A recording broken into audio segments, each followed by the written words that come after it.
तर अजितदादा गटाचे 18 ते 19 आमदार आमच्या पक्षाच्या संपर्कात असल्याचं रोहित पवार यांनी म्हटलंय। अजितदादा गटाचे 12 आमदार भाजपच्या संपर्कात असल्याचा दावा देखील रोहित पवार यांनी केलाय। कोणाला घ्यायचं कोणाला नाही घ्यायचं हे पक्षाचे प्रमुख ठरवतील।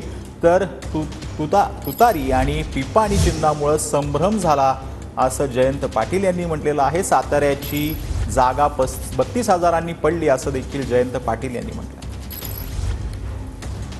18 ते 19 आमदार हे पार्टी प्रमुखांच्या संपर्कात आहे, जे काही आम्हाला कळलं आहे। आणि 12 त्यांचे आमदार म्हणजे अजितदादा गटाचे हे भाजपच्या संपर्कात आहेत।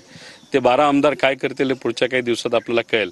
पण या 18 आणि 19 आमदारांपैकी कोणाला घ्यायचं नाही हे आमचे पक्षप्रमुख नक्कीच ठरवतील।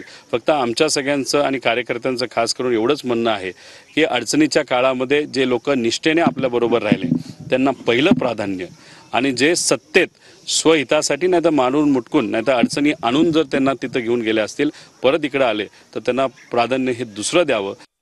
आम्ही महाराष्ट्रामध्ये ज्या ठिकाणी निवडणुका लढवल्या त्यात तुतारी वाजवणारा माणूस हे आमचं चिन्ह होतं।